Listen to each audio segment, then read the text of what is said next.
Para polisi menetapkan AM sebagai tersangka pembunuhan satpam yang bekerja di rumah orang tuanya. Motif tersangka membunuh korban karena sakit hati, sering dilaporkan pulang malam ke orang tuanya. Setelah dilakukan pemeriksaan selama 20 jam, Satreskrim Polresta Bogor Kota menetapkan AM sebagai tersangka. Selain itu, AM juga terbukti menggunakan narkoba jenis tembakau sintetis saat kejadian pembunuhan. Tersangka juga sudah menyiapkan senjata tajam berupa martil dan pisau yang baru saja dibeli sebelum pembunuhan. Peristiwa pembunuhan terjadi pada Jumat pekan lalu pukul 2 dini hari, kemudian dilaporkan ke Polsek Bogor Selatan. Untuk motifnya, untuk sampai saat ini dikarenakan sakit hati, karena korban ini sering melaporkan tersangka yang sering pulang malam kepada orang tuanya. Septian, seorang satpam rumah di wilayah Bogor, Jawa Barat yang menjadi korban pembunuhan Jumat lalu, dimakamkan di kampung halamannya di Sukabumi pada Sabtu siang. Suasana duka menyelimuti keluarga saat Septian dimakamkan tak jauh dari rumahnya. Korban meninggalkan 4 orang anak dan istri. Istri korban mengaku sempat berkomunikasi pada Kamis lalu melalui sambungan telepon. Selain berbincang mengenai anaknya, korban juga sempat curhat soal majikannya yang sering bertengkar dengan anaknya.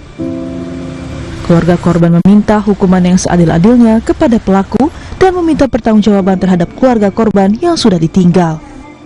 Pas malamnya ngechat, dia tuh terakhir ngechat tuh aku habis itu apa Berantem.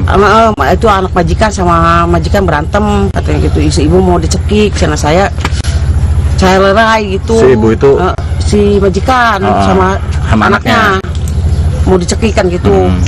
Dipisah lah sama suami. Dari situ nggak ada kabar lagi sampai pagi, sampai siang baru ada kabar.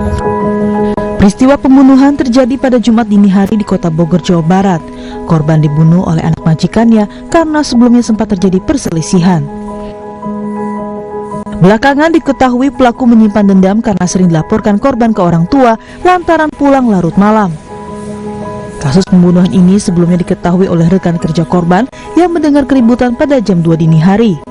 Saat dicek oleh saksi, tersangka sedang bergumul dengan korban yang sudah dalam keadaan terluka. Menurut mantan supir majikan korban, pelaku mempunyai sifat temperamental dan sering melakukan penganiayaan terhadap karyawannya. Dulu Bapak kerja waktu dia pernah diapain sama? Ya, sering disiksa, ditimpukin segala macam. Kalau salah jalan saya, dulu kan saya supirin dia. Sering menganiaya gitu? Iya. Emang ada sapam juga pernah dipukulin sama dia gara-gara masalah meteran listrik juga. Polisi sudah menetapkan pelaku sebagai tersangka. Akibat perbuatannya, tersangka dijerat pasal pembunuhan berencana dengan ancaman penjara maksimal 20 tahun. Tim Liputan, Kompas TV.